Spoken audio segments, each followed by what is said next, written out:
Here we'll look at the fourth and final way to solve quadratic equations. That is by the quadratic formula. So as we said, some can't be factored, and there's a few that completing the square doesn't work, or at least it's very hard to do. So our final chance is to use the quadratic formula. You may have heard this before, but there's a couple songs you can use to help you memorize it. Negative b plus or minus square root of b squared minus 4ac all over 2a.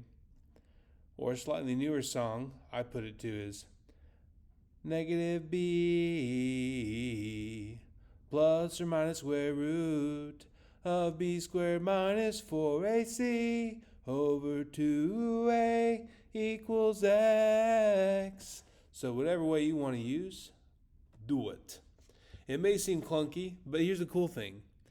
While factoring and completing the square don't always work or aren't always easy to do, the quadratic formula always works. Okay, the quadratic formula, or excuse me, I should say the equation. The equation is what we're working with. The formula is how we solve it. The formula does have to be in standard form in order for this formula to work. So just like some others, we've had to make sure they're in the right position, the right form first. You got to make sure in standard form before you start the quadratic formula. You also have to make sure there's no common factor in A, B, and C. If there is, you've got to factor it out first. I think we've got an example to show that in just a minute. All right, so make sure the equation's in standard form.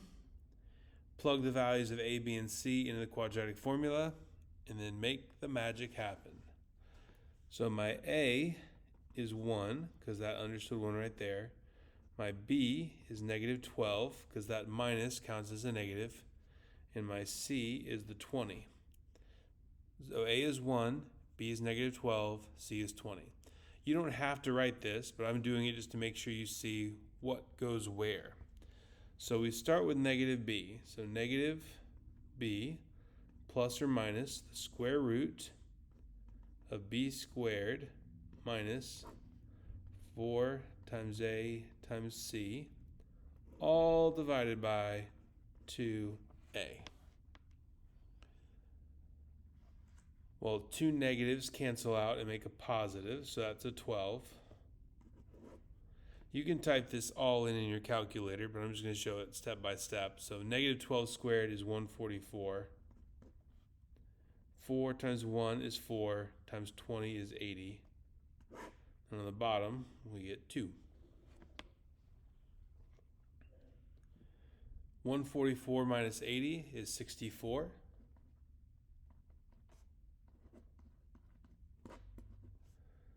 The square root of 64 is 8.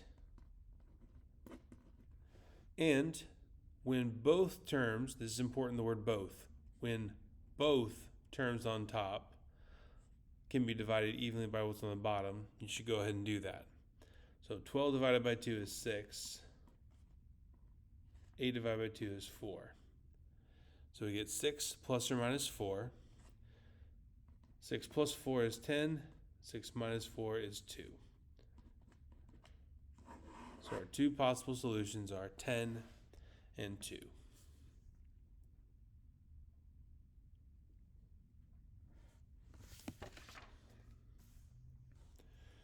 Okay, number 2, we see there's a problem because it's not written in standard form. So our first step is to subtract 7 from both sides. So we get x squared minus 6x minus 7. So my a is the understood 1 in front of the x squared. My b is a negative 6. My c is a negative 7.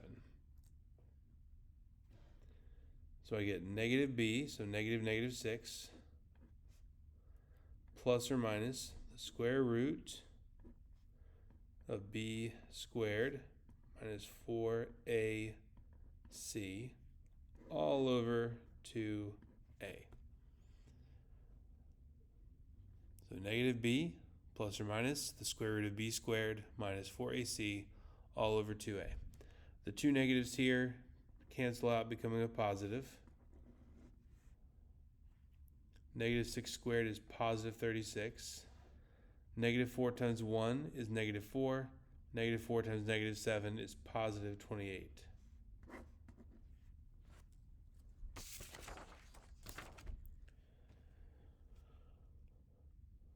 (36 plus 28 is 64, so we have 6 plus or minus the square root of 64 all over 2. The square root of 64 is 8. And we can divide both of those by 2, giving us 3 plus or minus 5. So you can say x equals 3 plus or minus 5, or 3 plus 5 is 8, 3 minus 5 is negative 2.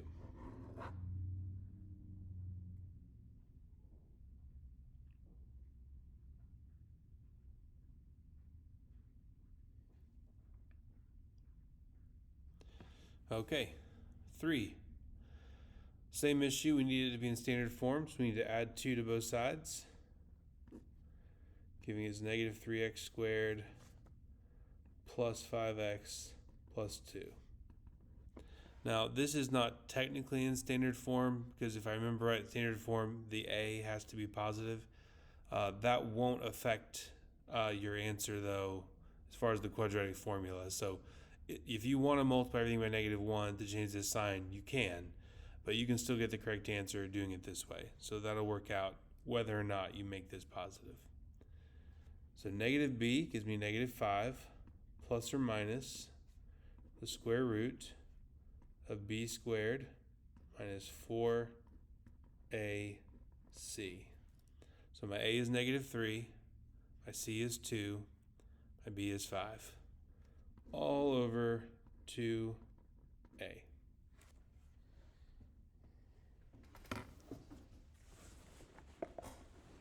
Get another pen. This one's running out. Just a moment.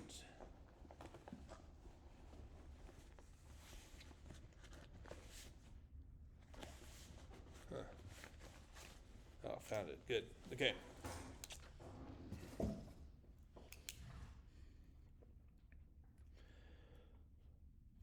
Okay, so negative 5 plus or minus 5 squared is 25. Negative 4 times negative 3 is positive 12. 12 times 2 is 24. All over negative 6. 25 plus 24 is 49. All divided by negative 6. The square root of 49 is 7.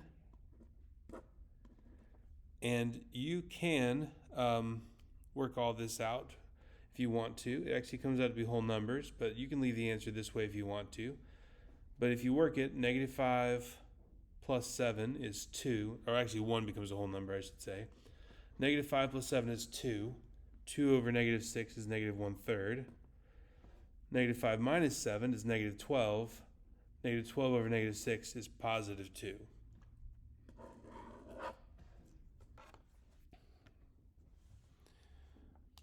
Okay, on this one, we have to put it in standard form like we have been. So we'll subtract the 5x over and subtract the 25 over to this side.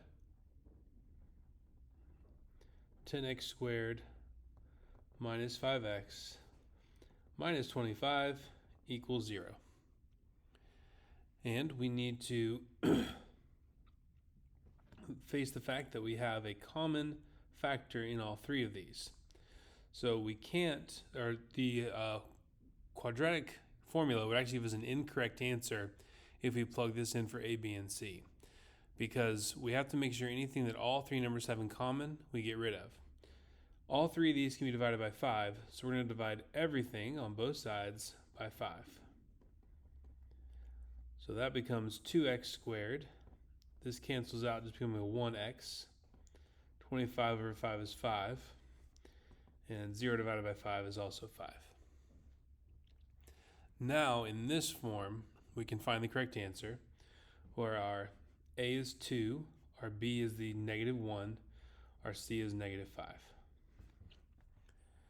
So negative 1 is negative b, plus or minus the square root of b squared minus 4 times a, which is 2, times c, which is negative 5.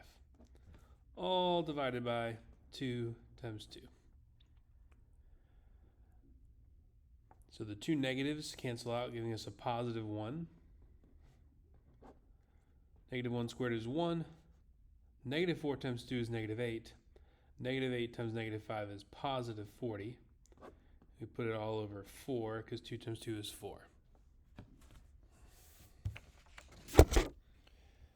So the last thing we have to do is just combine that 1 plus 40, and we'll get 1 plus or minus the square root of 41 over 4.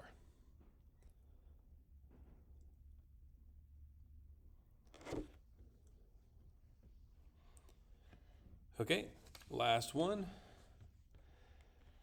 where a is an understood 1, b is 8, c is 16. So negative b plus or minus the square root of b squared minus 4 times a times c all over 2a.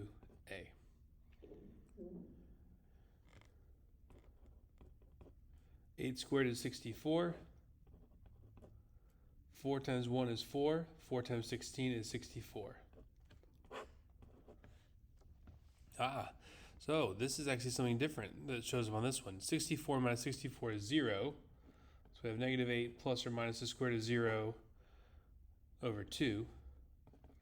Well, the square root of 0 is 0. And it doesn't matter whether you add or subtract 0. It doesn't change anything. So we get negative 8 over 2, which gives us a final answer of x equals negative 4.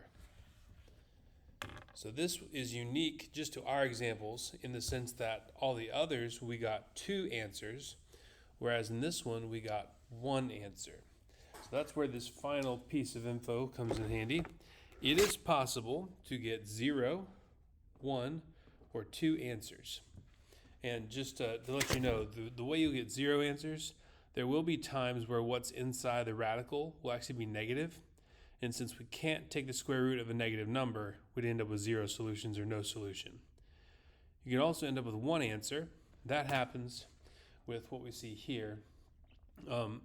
When the square root ends up 0, so it reduces to just 1 answer to work with. Or just like all the other ones, we have 2 because we have the plus or the minus. But this is always determined by the discriminant. What the heck is the discriminant, Mr. Lin? Fair question, because I haven't explained that yet. So the discriminant is the value inside the square root. It's our b squared minus 4ac.